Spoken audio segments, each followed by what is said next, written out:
Magnus Carlsen just lost again at Norway Chess. Let's break down the critical moment. Both players have less than 5 minutes left in a pretty complicated position. Currently, the material imbalance is white is up in exchange for 2 pawns. So points-wise, the material is equal, so it really revolves around the activity of the pieces at this point. The very first thing to check is the move rook takes g5, because this move is by far the most natural. Just taking the pawn, not giving any counterplay with something like g takes and letting the pawn run. So this is the most natural, but it loses to the move knight d7. So knight d7 attacks the rook, and then once the rook moves, then we lose the knight on b7. So that was a threat that black needed to keep an eye on. The reason why this doesn't work if we say play pawn takes, for example, is because the bishop is hanging on f3. So if we play the move rook e8, takes and takes the bishop, then white is up a lot of material. So heading back to the game, before the move c5, the reason why the computer likes the moves knight a5 and knight c5 is because it gets the knight out of the attack of the bishop. So let's say white were to play something like knight a5, then after g5, white can simply take it with the rook, and we don't need to worry about this knight d7, bishop takes b7 thing. Okay, so Pragg played c5, Magnus responded with g5, and it's very understandable that Pragg didn't like the move h takes g5 because of the passed pawn on the h file. But then he makes a blunder and he plays the move knight d6. Magnus responds by solidifying his passed pawn on the g file and playing the move g4. And then Pragg's idea was that he was going to play knight c8, displacing the king on e7, and then going back. So in this position, he's going to just keep attacking the knight and hope that Magnus can't make any progress. Magnus plays the move knight takes d6, which is extremely ambitious. It sacrifices another exchange in return for trying to queen his pawn, basically. He's going to play knight e4, attack the rook, and try to push the g-pawn. So knight takes d6 was a fine move, but it was a slight inaccuracy. The best move was to play the move bishop to c6, which is an extremely calm move. Now, the point behind bishop c6, ironically, is that white is simply losing material. Black has a very major threat of knight f3, knight h4. So if white were to do anything, let's say king b2, then knight f3, knight h4 would win material.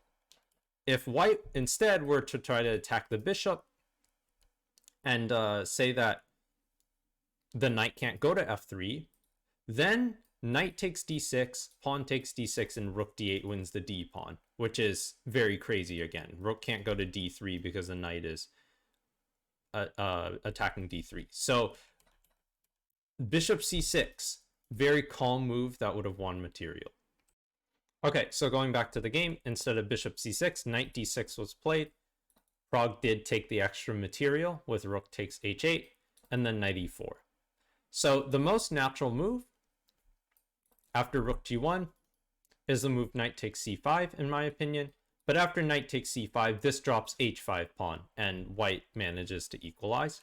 So Carlsen indeed has a nice sense of urgency. He plays knight c3 with the point of going to e2, attacking the rook again and trying to clear away for the pawn.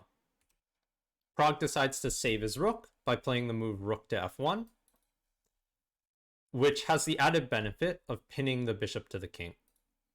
Magnus didn't really estimate this correctly, and he played the move g3 with only 1 minute on his clock.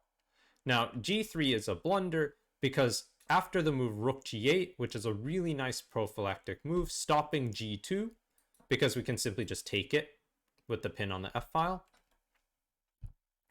If Magnus decides to move his king and break the pin now, then white has a really nice combination of rook f3, knight f3, and bishop c4. What this does is it attacks the knight on e2, and if this knight moves, then white can take on g3, and white's up material. However, Pragg didn't find rook g8, and instead, he played the natural looking c6 instead. So just to double check this, pawn on c6 is immune because If knight takes, then black loses the bishop. And if bishop takes, then that's a pin. So black can't take on c6. And Magnus made a big blunder with the move king g7, which was a game-losing mistake. The only proper move in this position was g2, but it's extremely understandable why he didn't play it, as you're going to see. So g2, rook takes f3, check, and then after the only move king g7, which is incredibly hard to find. Now, you might be wondering why not knight takes f3, and it's because rook g8, stopping the pawn. So if queens, this happens, and then c7 cannot be stopped. So white will make a queen. So already that's pretty tough. You need to find the move king g7. But Magnus is extremely good, and let's say he finds king g7. Well, in this position, after c7, queens again only move. Queen, Magnus needs to find the only drawing move of queen c1 check, which is extremely hard and basically impossible with only a minute. I just want to take a moment and just play through the top computer line so you can understand how ridiculous this is. So the best line still continues. King b3, knight d4 check, king a4 for some reason, knight takes f3, rook h5, king g6, queen h8, queen c2, bishop b3, and queen d2, not even giving a check. So most of the time these lines end in perpetual check, and that's why computer says 0-0, but we've gone like 5 or 10 moves already, and there's been no perpetual check. In fact, white even suggests the move bishop takes e6, which again makes no sense. So sometimes when the computer shows you something, the lesson is there is no lesson, because in this position it's just simply impossible. No human will ever find that. Okay, so going back to the game, Magnus blunders with the move king to g7. The reason why king g7 is a blunder is because there's a checkmate at the end of the line that doesn't exist when the rook is on f3. So in this position, c7 is winning. And then if black were to make a queen at the same time, this looks pretty similar to the other line, except black is down a move, which is extremely important. So queen g8, king f6, and then queen g5 is checkmate.